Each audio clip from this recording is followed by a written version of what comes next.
We're here again to update on the Black Forest fire, kind of give you a status, and what I'd like to do is try to somewhat paint a picture for some of the challenges that we're facing up in that area with not necessarily the terrain but the type fuels. But first let me give some statistics. Yesterday evening after our press conference update, it was the decision of our incident commander, our type 3, we had not transitioned yet, to exercise caution and expand our evacuation area. So if you look at this map, you'll notice it is now connected to County Line Road. We had gone from a northern boundary of Hodgen up to Walker Road, and then through the evening we actually sent patrol in there before we even put it out and started evacuating primarily the east of Black Forest out to Eastonville. That was one of the hot spots we were dealing with last night, and then expanded that all the way to 83 from Black Forest Road.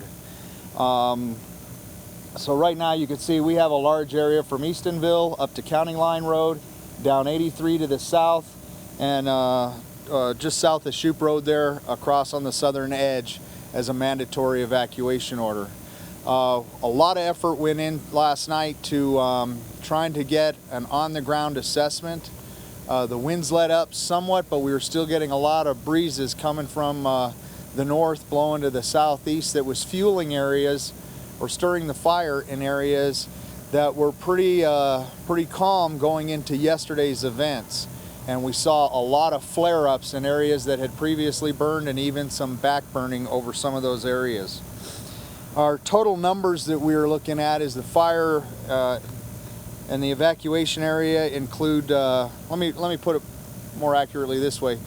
I would say the evacuation area covers over 94,000 acres. It's a population of 38,000 people, and it impacts about 13,000 homes. Right now we're estimating the acreage that has burned around 15,000 acres. Yesterday when we gave an update, we were around 8,500 and expected to lose about another 3,000 acres. So you can see that the winds yesterday really stirred the fire and pushed it off in quite a few different directions. Probably the most significant is we employed tremendous resources throughout the night last night to try to get the community some update as far as homes and get that information out to our homeowners so that they could have a sense, at least get a question answered. And I know it's very important when you're evacuated. You want to know, did I lose my home? Is my home still safe and standing? So we poured a lot of resources, about 20 deputies last night working throughout the night, then re-verifying that list. And I have some numbers here. Right now we have verified in the immediate burn area, and I'll try to kind of give you a visual idea of what that area entails. We have 1,200 homes that are confirmed to be unaffected by the fire so far in the immediate burn area. We have 14 that are partially damaged, and we have right now 360 homes that are complete. In addition to that, we have 79 addresses that we could not verify for numerous reasons, either accessibility, down trees, or the fire activity disrupted the assessment and we were unable to send cars in. Throughout the night, I know of 2 or 3 occasions where we actually had to pull our units out because they were getting trapped with the activity from this fire. Those numbers are pretty staggering. Yesterday we were trying to take guesses at where we were at. We know that the day before, when the winds initially shifted, and throughout yesterday, we saw the fire travel quite a bit and saw quite a bit of devastation from it. Last night we still had a lot of fire resources engaged, but some of the challenges that we're facing is, as you're driving around the roads throughout the burn area, there is a layer on top of the soil, and I guess the technical term it's been shared with me is duff. It's like a combination of pine cones and needles and grass and so forth, and it creates almost a matting. And that matting, you can look at it and not see active fire. Look back 10 minutes later, a gust will come through and you'll be at full flames again, stretching 30-40 feet and being carried by the wind. And all it takes is to hit a clump of grass, a low-lying tree, or it climbs the tree. So we have a large area when you're thinking of 15,000 acres where you can drive through 1 hour and things look pretty well calmed down, like it's smoldering. Then we get a gust of wind, and next thing you know, you have a raging flame. And we're seeing that all over. Now, I thought one of the positives as morning approached this morning, if you look at this map on that eastern edge where you see a lot of roadways, there's indications of properties there along our eastern boundary. The night before we had phenomenal activity, and actually the fire traveling pretty heavy to the east, southeast. Last night that area had calmed down. We actually had little movement over there, but as what we did find is to the center area here we had tremendous heat and intense fire, as well as over here on the far west, just adjacent to the city property, which was in a voluntary evacuation. And I'll point it out here in a minute where we're at, but we saw areas that had burned 2 days ago actually flare up and become very, very active, and at points so hot that they couldn't even get close enough to get into these areas. We are expecting another red flag day today. We have a calm morning right now. We have aircraft up trying to do a real good assessment. Rich Harvey with the Type 1 team has laid out the plan for today's attack and what they hope to achieve. And we're flying over now to see if the intel we can gather will support that plan or if we have to make modifications. We do have a very broad evacuation area. Again, that area to the north, and what you're seeing coming out of Douglas County and Elbert County is precautionary because of the fact of the way the winds are expected to blow and the way they blew last night, the threat they create to those residents, and we just want to make sure that we are taking every precaution to keep citizens safe at this point. So what I'll point out here now is kind of the hot areas, is what I'll refer to them. And this is probably as of about 3-4 a.m. this morning. We had intense fire up in this area here. We actually had some road construction where they had cleared trees. The debris was still there. That ignited last night and almost intensified the effects of the fire. That fire. And over on this side, that general area here, we had a lot of fire activity. This is originally what burned down on the first day and traveled to the east. The fire had kind of doubled back and re-spurred here. Firefighters were allowed to contain it along this open way to keep it from traveling to the east. If you watched the aircraft yesterday, you saw tremendous activity with those aircraft keeping that area wet and trying to combat the hot spots to the north, as well as re-support the ground that was gained on the east side of this fire. We are watching the weather conditions very closely, and wind is probably our #1 threat. It is what has been the game changer. It is what has changed the conditions. I mean, I don't know any other word to describe it, but very dynamic. And again, the winds today are supposed to pick up. It's kind of the weather pattern that we are expecting to see. Not only see today, but see this continue on over the next few days. So what I'd like to do right now is I think I'll introduce Lieutenant Colonel, who can go into more detail about the military's role and the assets that they have employed in assisting us with combating this fire. Thanks, Sheriff. Appreciate it. Good morning. My name is Lieutenant Colonel Mitch Utterback. I'm a Colorado National Guardsman, a resident of Colorado, and a resident of the city of Colorado Springs. I am the military liaison to Rich Harvey's incident management team. I work closely with other liaisons from Fort Carson. I want to let you know what we have going on in terms of the things you hear and see right behind me. We learned a lot last year, and I almost want to say, here we are again. We learned a lot last year from Waldo. The day the fire started, citizens of Colorado Springs saw active duty helicopters from Fort Carson and National Guard helicopters from the state dropping water on that fire. Today, Fort Carson has contributed 2 Chinook helicopters and 2 Black Hawk helicopters. The National Guard will eventually provide 3 Black Hawks today and 1 small Lakota helicopter that can take Rich Harvey or the sheriff or other key personnel up over the fire to see where the fire is and help them plan their strategies. You should also know that the same engineer unit from Fort Carson last year, the 52nd Engineer Battalion, who cut the fire line on the Air Force Academy, are cutting fire line today around the perimeter of this fire. National Guard has over 130 troops right now prepared to support the sheriff, conducting traffic control points, securing those neighborhoods that have been evacuated, and letting people that are away from their homes sleep a little better knowing that there's somebody in a uniform with a Humvee watching your neighborhood, along with the sheriff and the police, making sure the right people get in there and the wrong people don't. National Guard is also providing communication support to the incident management team. You know, we were pretty rural out there, so the National Guard has been providing internet and phone service to the incident management team, allowing them to better control the forces. Active duty and National Guard forces should continue till the point where Rich Harvey says, I've got enough green stuff out there. We're going to keep bringing stuff until Rich Harvey says, I have enough. Now, there are people here with more subject matter expertise and more knowledge on the fixed wing response, and back here off camera is Public Affairs from U.S. Northern Command. If you have any questions later about the maps or the fixed wing support, the sheriff, I'm sure, will bring them up here to address your questions. It's an honor to serve, and ladies and gentlemen, we'll be here for as long as you need us. Thanks.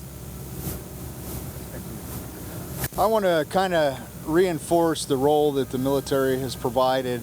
Last night, if it was not for the Guard relieving our deputies and CSPD officers at the checkpoints and the road closure points, we would not have been able to conduct the assessment we did last night.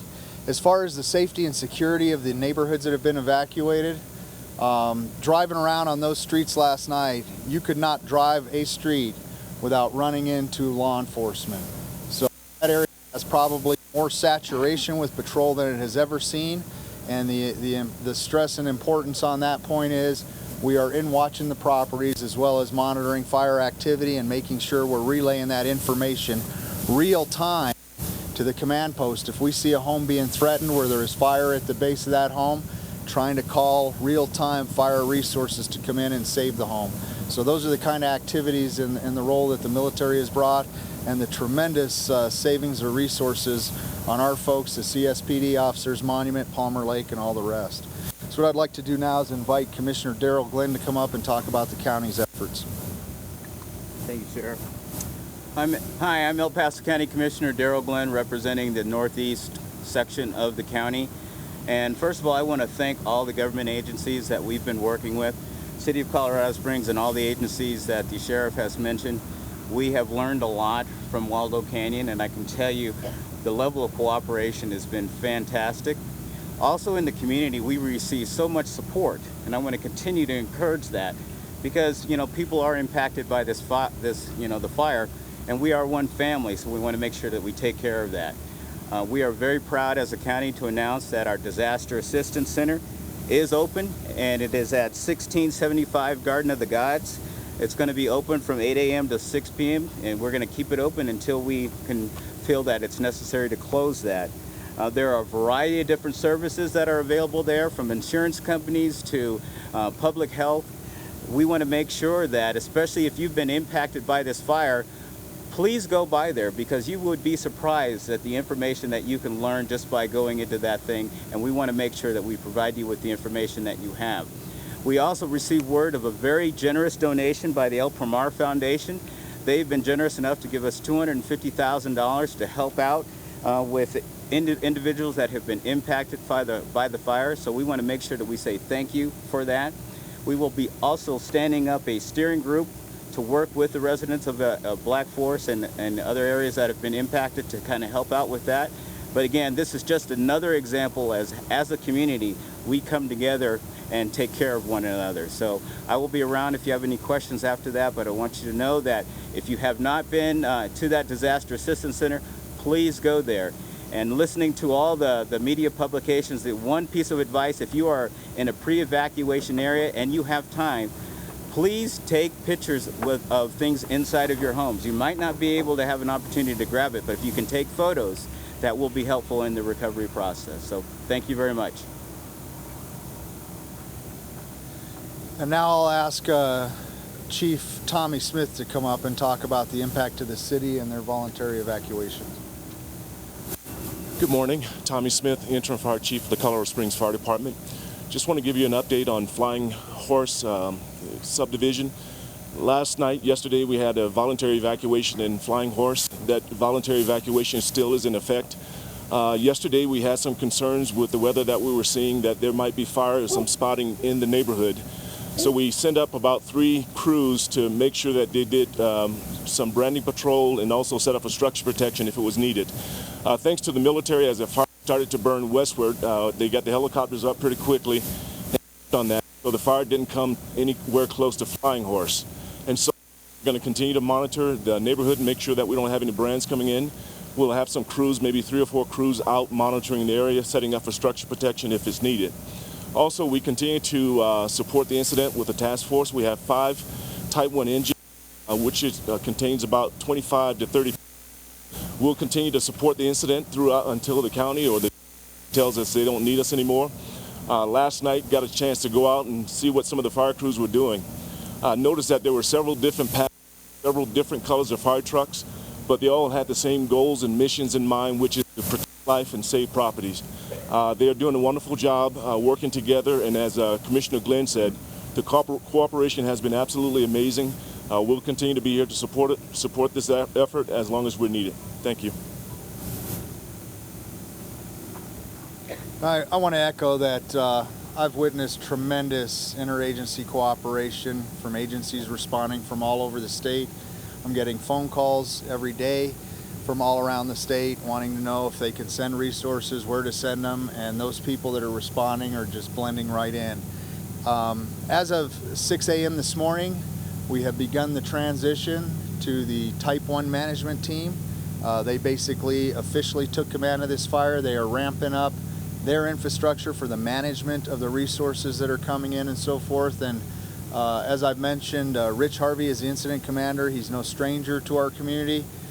He became very familiar with it last year as he was the incident commander of the Waldo Canyon fire.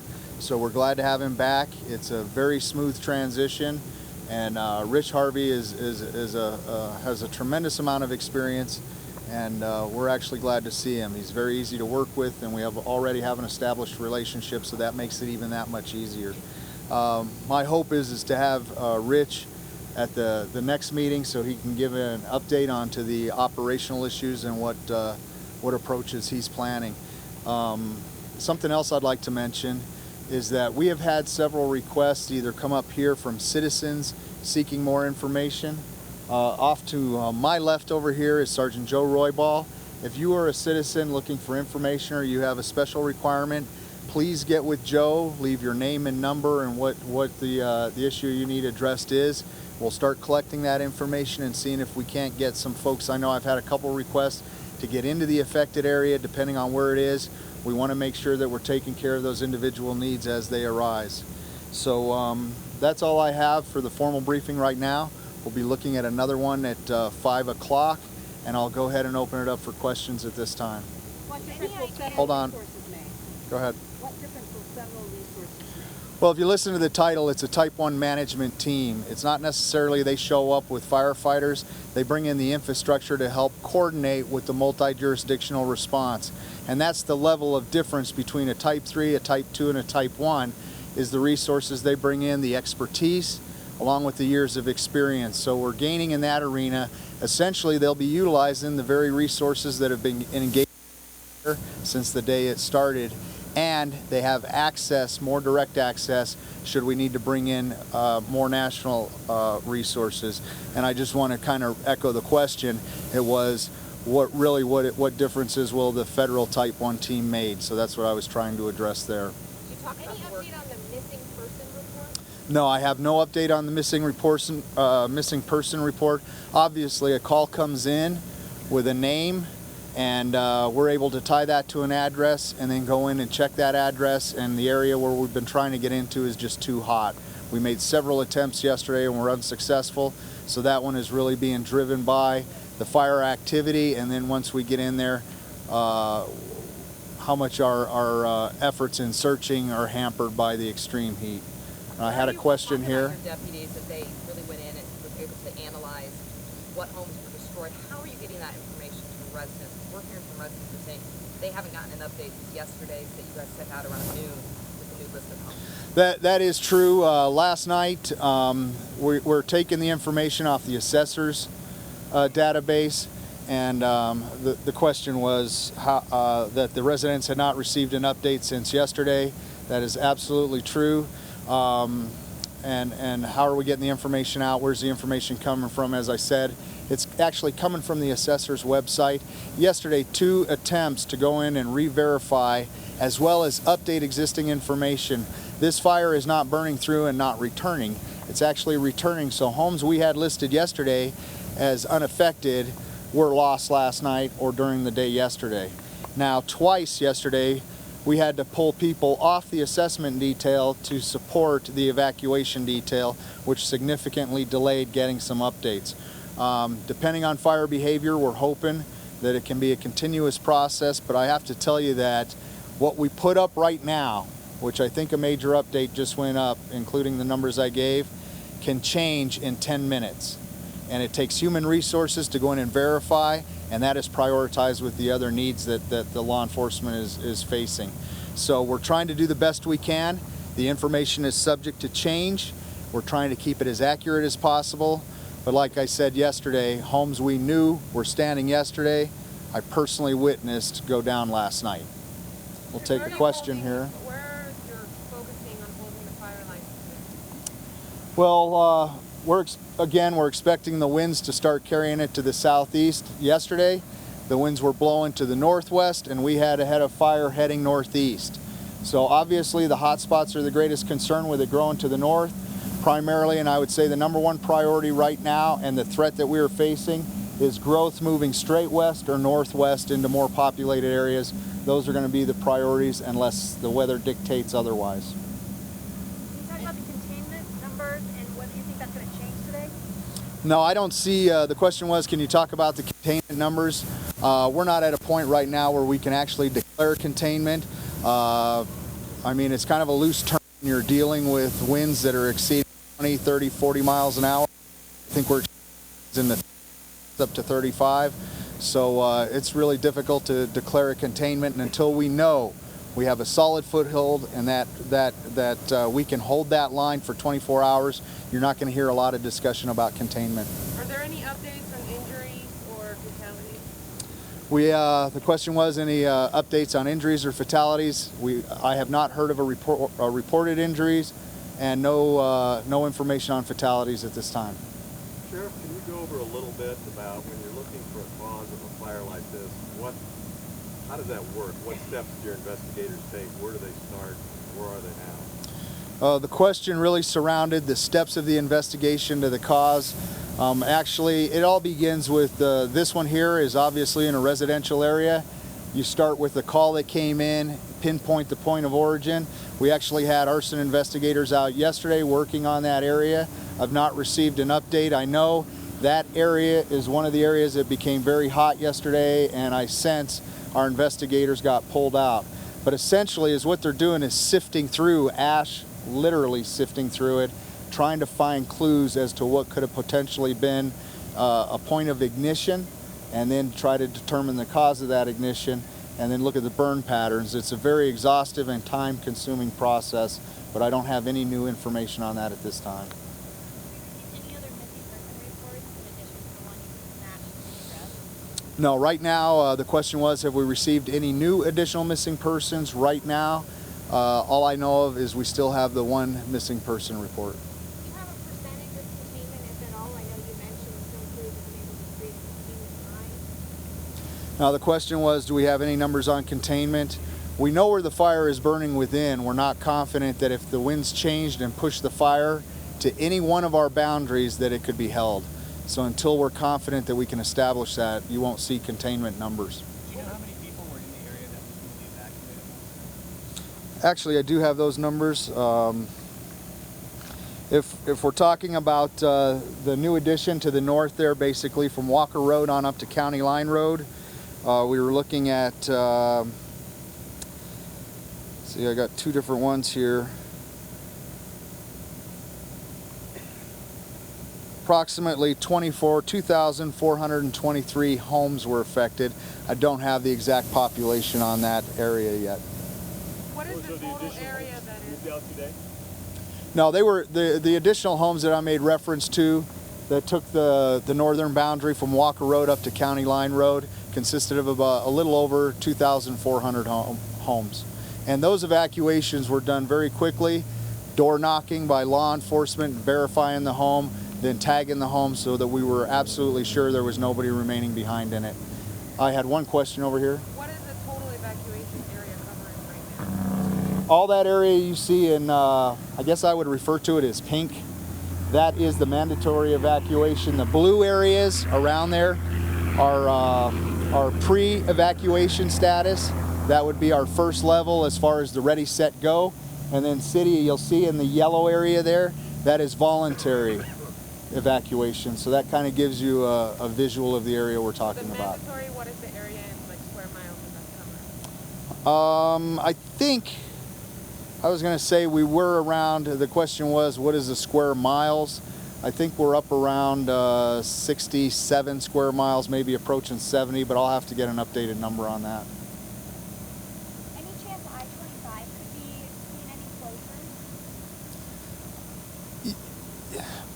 You know, I remember answering that question a little over a year ago, and my response was, no, I don't see that happening, and within an hour it happened. So I'm going to go out on a limb here and say I do not anticipate the closure of I-25. However, I'm going to say that very cautiously. What could possibly close I-25 is if there was an immediate dynamic evacuation or smoke created a hazard on the roadway. Right now, I don't see, I'm going to cross my fingers and say I don't see that as a concern at this time.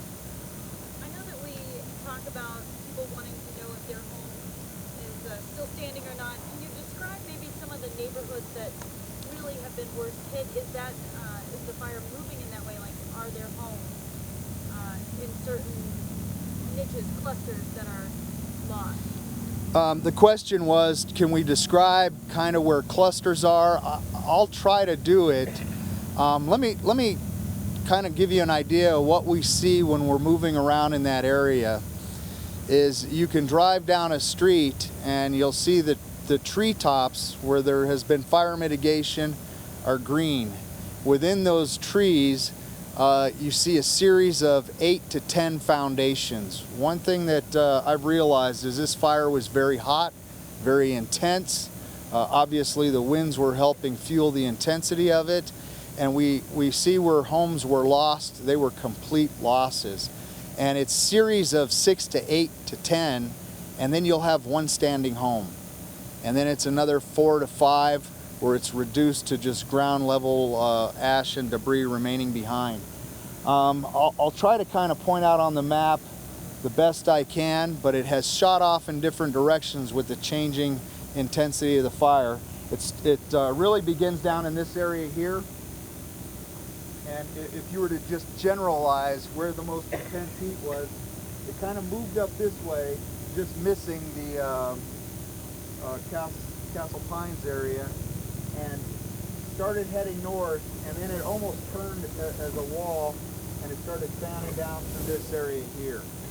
So you kind of see a pathway through there, or at least you did as of yesterday morning. Last night, we started seeing spotting moving up this way, and then very intense fire up in this general area up here. One road I'll name is Remington. That is not to indicate more homes were lost on Remington. It's just a reference point where we saw tremendous intensity. That was being monitored all night from the County Line Road, as well as back over in this way we saw tremendous activity that affected the Castle Pines area, as well as down into the area where the fire originated initially. One of the comments that I'll mention about Castle Pines is one of those developments where there was Castle Pines was one of those developments where it was really designed with fire mitigation in mind, and I think that helped a lot on the first day. But when you're talking about the intensity of the fire we saw, we did lose homes in there yesterday afternoon and into the night, and all the way through until early hours this morning. So they were sporadic. It just depended on the way the wind was blowing. but that fire was coming back from the northwest, burning back through that general area and into this direction here where it had once burned. I don't know if that helps give you an idea kind of the general description. Where are you seeing most progress in terms of holding the fire? You're seeing some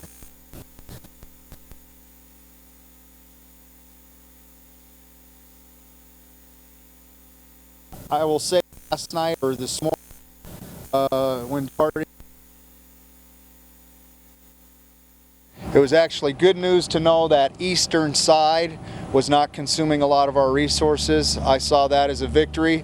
They were actually able to get some good barriers put in place. They were able to do some backburn into the fire itself to remove the advancing fuels, so long as we didn't have winds jumping it. So I thought that was a success along that side. You know, when I talk about the loss of homes, I think the number 360 is shocking. Is what you don't hear me talk about is how many times throughout the day law enforcement or even fire units reported to the incident commander to get apparatus or a response to a particular address, and within hours we heard those units clear that the residence was saved. So I can't even begin to count the number of times. Matter of fact, I heard it so much I thought that we were really getting an upper hand as far as the property protection. But we did see a lot of losses, especially with the winds, and if the winds kick up like they did yesterday, that's one of my greatest concerns. But I think that was a success on that side. We kept the fire from moving north into Elbert County, and it's been held kind of in its tracks from moving to the west down here on the southwest corner. I think those are victories, and they didn't come by accident. It was a lot of hard work from a lot of dedicated firefighters, and all of the firefighters have done a tremendous job. So what I'll do is conclude this portion of the press conference. We are this afternoon. We will tentatively plan for this location. However, we may have to move it just depending on fire behavior, so we'll obviously notify the media through the regular channels of a change of location should that occur. Obviously, any of the individuals here will be around to answer individual questions, and we'll look forward to seeing you around 5 o'clock. And let me just thank you for your cooperation and getting the news out to the public as timely as we can. I really appreciate it. Thank you.